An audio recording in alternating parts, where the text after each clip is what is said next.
Hi అండి, welcome to my channel Bhagyalakshmi పచ్చ. ఎలా ఉన్నారు? బాగున్నారా? నేను కూడా చాలా బాగున్నాను. మన వీడియోలు కొత్తగా చూసే వాళ్ళైతే సబ్స్క్రైబ్ చేసుకొని వీడియోకి ఒక లైక్ కొట్టండి. సబ్స్క్రైబ్ చేసుకున్న వాళ్ళైతే వీడియోని చూసి ఇంకొక లైక్ కొట్టండి. ఇంత పెద్ద బకెట్ తీసుకొని ఎక్కడికి వెళ్తున్నాను అనుకుంటున్నారా? కుడితి నీళ్ళండి ఇవి. రోజు అంట్లు కడిగేటప్పుడు వస్తాయి కదా ఎంగిల్ నీళ్ళు అనేవి. మేమైతే ఎంగిల్ నీళ్ళు అంటామండి.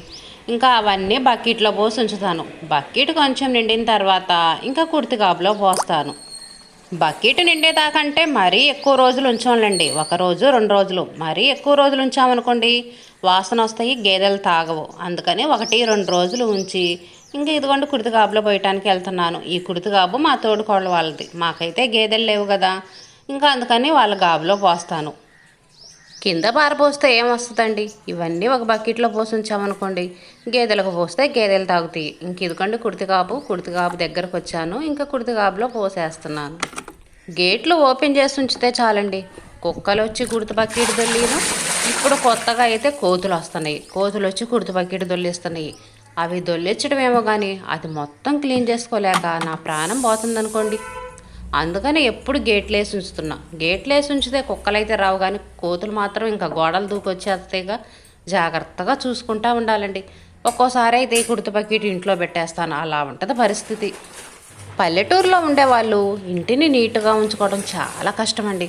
పొలం పనులు చేస్తారు కదా, ఆ పొలం పనికి సంబంధించిన సామాన్లన్నీ ఇంట్లోనే పెట్టుకుంటారు. వేరే సపరేట్గా పెట్టుకోవడానికి మనకు రూములు ఉండవు. మన దగ్గర కూడా అంత బడ్జెట్ ఉండదు. అందుకని ఇంట్లోనే పెట్టుకుంటాం కదండి. అవన్నీ నీట్గా సర్దుకొని నీట్గా మెయింటైన్ చేసుకోవడం కూడా చాలా కష్టం. నేనైతే ఇటువైపున గొంతులో కొన్ని సామాన్లు పెడతానండి. ఇంజను, మందులు, ఇంకా చాలా కావలసిన మందులు ఎప్పుడప్పుడు తెచ్చుకుంటాం కదా, అవన్నీ ఈ గొంతులో పెడతాను. ఎందుకంటే వర్షం పడ్డా సరే ఈ గొంతులో తడవు. పైన ఫుట్బాల్ లాగా ఉంటుంది కదా, ఆ ఫుట్బాల్ కింద పెడతాను, అందుకని తడవు. ఇంజిన్ చాలా రేట్ ఎక్కువ కదండి. వర్షానికి తడిచింది అనుకోండి పాడైపోయిద్ది. మనం చేనికి తీసుకెళ్ళి ముందేయాలంటే ఇంకా ఇంజిన్ కూడా పనిచేయదు. అందుకని ఇంజిన్ మాత్రం జాగ్రత్తగా పెట్టుకుంటాము. దాని మీద ఒక పట్ట కానీ ఏదో ఒకటి కప్పు ఉంచుతాను. టిక్కీలు వస్తాయండి. చాలకు మందులు వేస్తాం కదా, ముందు కట్టలు తీసుకొస్తాం కదా, ఇంకా అప్పుడు టిక్కీలు అనేవి వస్తాయి. ఇంకా ఆ గోతాలు వచ్చినప్పుడు వాటన్నిటిని నీట్గా జాడిచ్చేసుకొని ఆరబెట్టుకొని మడతలు పెట్టుకొని జాగ్రత్తగా పెట్టుకోవాలి. బయట పెట్టామనుకోండి వర్షానికి తడిచి పాడైపోతాయి. ఇంట్లో బల్లల మీద వేసామనుకోండి ఎలకలు వచ్చేస్తాయి. అందుకని ఈ గొంతులోనే ఇందాక ఇంజిన్ పెట్టాను చూడండి, అక్కడ పైన బల్లలు ఉన్నాయి. ఇంకా ఆ బల్లల మీద వేస్తాను. అక్కడైతే ఎలకలు కూడా రావు. ఇంకా వర్షానికి కూడా తడవకుండా పాడవకుండా ఉంటాయి. అందుకని ఇంకా అక్కడే పెట్టేస్తాను. ఇంట్లో బల్లల మీద వేసుకుందామన్నా కూడా ఎలికలతో మామూలుగా ఉండదు. ఇంకా చాలాకి నీళ్ళ మందులు వేస్తాం కదండి. నీళ్ళ మందులు వేసినప్పుడు ఇదిగోండి ఈ డబ్బాలు వస్తాయి. డబ్బాలు ఎన్ని డబ్బాలో వస్తాయండి. గోతం 2 గోతాలకు వస్తాయి. ఇంక ఇవన్నీ గోతాలకు వేసి పెట్టేసి మెట్ల కింద పెడతాను. ఇంక ఇవన్నీ సంవత్సరం పంట అయిపోయిన తర్వాత ఉల్లిగడ్డలు వాళ్ళకి వేస్తాము. 2 గోతాల డబ్బాలనే పేరే కానీ సంవత్సరం అంతా వీటిని నిలవ ఉంచి ఉల్లిగడ్డలు వాళ్ళకి వేసామనుకోండి ఎన్నో రావండి. ఒక 100 రూపాయలు వస్తాయో రావు. అవి కేజీ 14 రూపాయలు, 10 రూపాయలు, 13 రూపాయలు అలా ఉంటాయి. అందులో వాళ్ళు కాటాలు మోసం చేస్తారు కాబట్టి మనకు అసలు సగానికి సగం కూడా రావు. చేనికి మందులు వేయటానికి ఇదిగోండి బిందెలు, మంచినీళ్ళకు ఒక బిందె, మందు వేయటానికి ఒక బిందె, బకెట్లేమో మందు కలుపుకోవడానికి. ఇంకా ఇలా ఇన్ని సామాన్లు ఉంటాయండి. ఇంకా చాలా ఉంటాయి. ఇంకా అవన్నీ ఇదిగోండి ఈ మెట్ల కింద ఇందాక చూపించాను చూడండి గొంది, ఇంకా అక్కడ సర్ది పెట్టుకుంటాను. డాబా మీద వేద్దామంటేనేమో వర్షానికి తడిచి పాడైపోతాయి. ఇంకా మనం చేనికి మందు వేసినప్పుడల్లా డాబా ఎక్కి డాబా మీద ఈ డబ్బాలన్నీ వేయాలంటే కష్టంగా ఉంటుంది. అందుకనే ఈ మెట్ల కింద పెట్టుకుంటాను. ఇవన్నీ ఈ విధంగా నీట్గా పెట్టుకుంటేనేనండి చూడటానికి ఇల్లు అనేది నీట్గా ఉంటుంది. ఎక్కడ పడేసామనుకోండి ఇంకా ఇల్లు మామూలుగా ఉండదు. గందరగోళం చిందరవందరగా ఉంటుంది. మళ్ళీ సంవత్సరానికి ఒక్కసారి ఇదంతా ఖాళీ అయిపోతాయి కదా, ఇంకా అప్పుడు ఆ మెట్ల కింద అవన్నీ తీసి నీట్గా ఊడ్చి కడిగేస్తాను. సంవత్సరానికి ఒక్కసారే క్లీన్ చేస్తాంలేండి. ఇంకా అప్పుడే కదా మందు డబ్బాలు అవన్నీ అమ్మితే మనకు అక్కడ ఖాళీ అయ్యేది. ఇంకా అందుకని అప్పుడు క్లీన్ చేస్తూ ఉంటాము. ఇలా ఉంటుందండి పొలం పని చేసే వాళ్ళ పరిస్థితి. మందు డబ్బాలని, మందు బుడ్లని, టెక్కీలని, అవని ఇవని ఎన్ని వేస్తారోనండి. అవన్నీ ఎక్కడక్కడ నీట్గా సర్దుకోవడం కూడా పెద్ద పని. పల్లెటూర్లలో ఇంటి నీట్గా ఉంచుకోవడం మాత్రం చాలా కష్టమండి.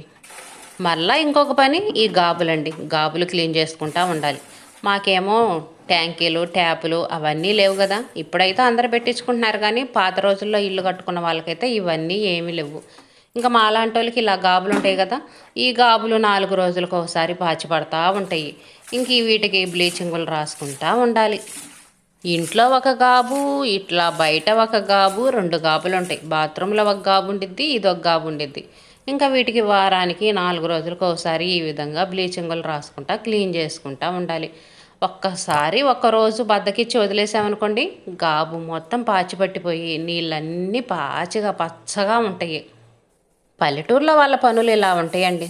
కొంచెం లేట్ అయిందంటే చూడండి ఎంత ఎండొచ్చిందో. ఎండలో పని చేసుకోవాలంటేనేమో కష్టంగా ఉండిద్ది. ఏ పని చేసినా ఎక్కువ శాతం బయటికే రావాలండి. బయటకు వచ్చే పనులు చేసుకోవాలి. అదే టౌన్లో వాళ్ళనుకోండి, తలుపులు వేసుకొని లోపల పనులు చేసుకుంటా ఉంటారు. వాళ్ళకి నీడ వచ్చిద్ది, ఇబ్బంది ఉండదు. మాకనుకోండి ప్రతిదీ ఎండలోకి వచ్చి పనులు చేసుకుంటా ఉండాలి. ఈ గాబులో వాడుకునే డబ్బాలు, చెంబులు ఇవి కూడా ఉంటాయి కదండి. ఇవి కూడా 4 రోజులకు ఒకసారి పాచిపడతాయి. ఇంకా గాబుకు రాసినప్పుడల్లా వాటికి కూడా బ్లీచింగ్ రాస్తూ ఉంటాను. ఈ డబ్బాలు కూడా మాకు మందు బుడ్లు వస్తాయి కదండి. ఇంకా ఆ మందు బుడ్లు మందు అయిపోయిన తర్వాత వాటిని ఇదిగోండి ఈ విధంగా కోసి, ఇంకా వీటిలో సరుపు నీళ్ళు కానీ ఇంక ఏయో ఒక నీళ్లు పోసి 2 రోజులు ఉంచుతాము. అంతకుముందైతే పేడ వేసేవాళ్ళు. పేడ వేసి 2 రోజులు ఉంచి మళ్ళీ సరుపేసి కడిగి అప్పుడు వాడుకునేవాళ్ళు. ముందు డబ్బాలు కదండి. ముందు ఉంటుంది కదా, ఆ ముందు అనేది మనకి కొంచెం తగిలినా కూడా మంచిది కాదు కదా. అవి విషం కదండి. అందుకనే వీటిని కడిగేటప్పుడు మాత్రం జాగ్రత్తగా కడిగి ఒక వారం రోజులు 4 రోజులు సపరేట్గా ఉంచి ఇంకా అప్పుడు వాడుకుంటాము. ఇప్పుడైతే ఫ్యాషన్గా ఇవేమీ ఎవరు వాడట్లేదులండి. అందరూ మగ్గులు జగ్గులు అలాంటివి కొనుక్కొచ్చుకుంటున్నారు.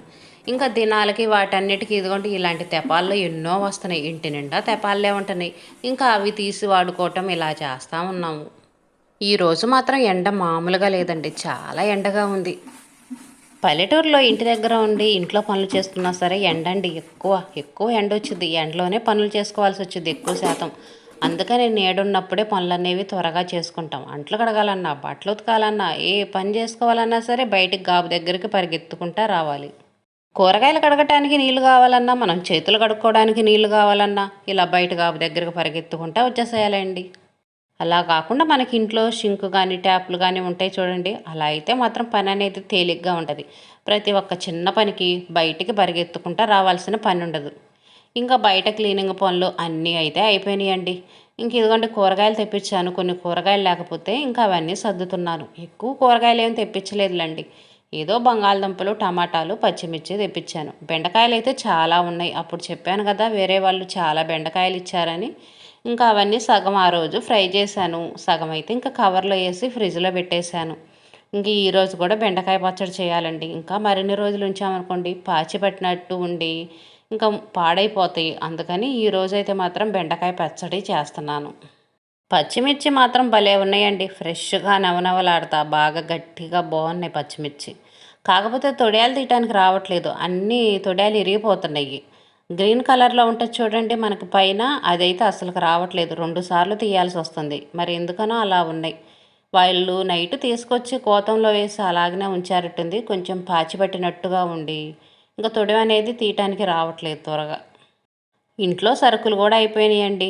అన్నీ అవసరమైనవి షాప్లో తెప్పిస్తున్నాను. ఏదో కొన్ని కొన్ని ఉన్నాయి, కొన్ని కొన్ని అయిపోయినాయి. మొత్తం అన్నీ అయిపోయిన తర్వాత తెప్పిద్దాంలే అని ఇంకా అవసరమైనవి అన్నీ ఇక్కడ ఊళ్ళో షాప్లోనే తెప్పిస్తున్నా. ప్రస్తుతానికైతే ఇంట్లో నూనె లేదు. అందుకని నూనె తెప్పించాను. ఫామ్ ఆయిలే తెప్పించాను. ఇంకెప్పుడన్నా సపరేట్గా ప్యాకెట్ తెప్పించుకోవాలంటే మాత్రం ఫామ్ ఆయిలే తెప్పిస్తానండి. శనగ నూనె అవి తెప్పించను. పచ్చిమిర్చి కొన్ని అయితే ఇంకా పచ్చడికి తీశాను. కొన్ని అయితేనేమో తొడయాలు తీసి ఇంకా అదిగోండి కవర్లో వేసి పెట్టాను.